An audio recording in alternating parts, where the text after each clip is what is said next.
Okay, Sally Comm, I'll be presenting a speech today. This is my audience. I've got these two ladies right here, this gentleman right over here, and the lovely lady who is doing the camera. There you go, everyone. Okay, so here it comes.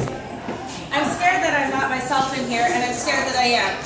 Other people aren't the scariest part of prison, Nia. It's coming face to face with who you really are. Because once you're behind these walls, there's nowhere to run, even if you could. The truth catches up with you in here, Dina, and it's the truth that's going to make you her bitch. So saith Piper Chapman in the episode Bora Bora Bora on Orange is the New Black on Netflix, directed by Andrew McCarthy, written by Nick Jones in the year 2013. This quote perfectly illustrates how Piper Chapman's view of herself, as well as how others view her, is changed by her stay at Women's Litchfield's Penitentiary.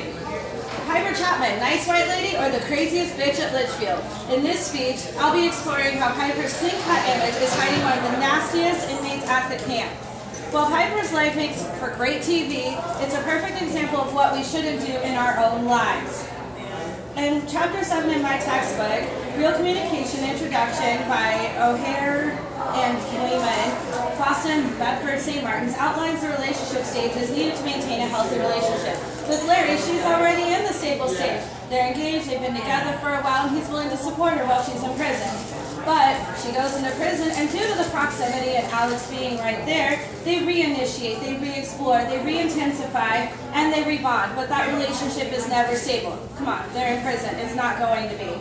So, both relationships will terminate at the same time because Piper lies to Larry about being with Alex, and Alex, even though she's a felon, ain't playing this.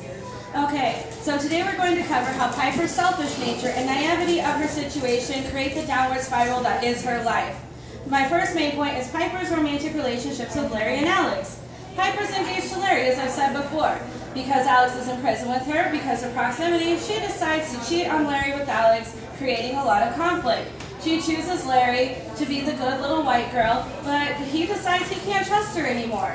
And when she goes back to Alex, she responds with this: Yes, you have made a decision. So here's what it means going forward. You may not come running to me again. Not with your problems, not with your love, not with your need or sadness or love, not even with your laundry, unless it is specifically your laundry day.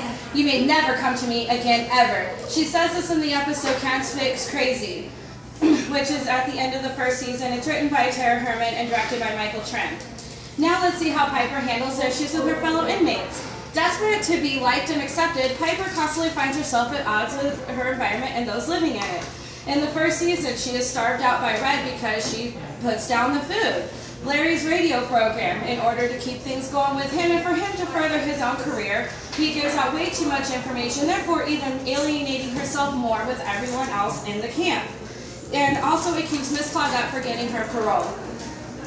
And even then, all the way up to the third season, she lies to Red about her business, telling her that it's booming, that there's people lined up around the block. And of course, Red's response, and Red being Red, she responds with this: the world is better in black and white and red. She says this in Bedbugs and Beyond.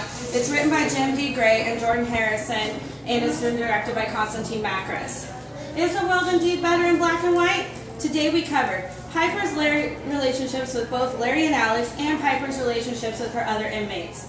So, is Piper Chapman a nice white lady or the craziest bitch at Litchfield? We'll let Suzanne Crazy Eyes Warren answer that. The answer is, you're not a nice person. You're a mean person. And I used to think you was a dandelion, but psh, you're all dried up with the puff blown off. And it's not your fault. You are who you are, like I am who I am. She says this in the episode Fool Me Once, Orange is the New Black, written by Sarah Hess and directed by Andrew McCarthy. Obviously, this was taken from Orange is the New Black as well as my textbook. Thank you. Beautiful.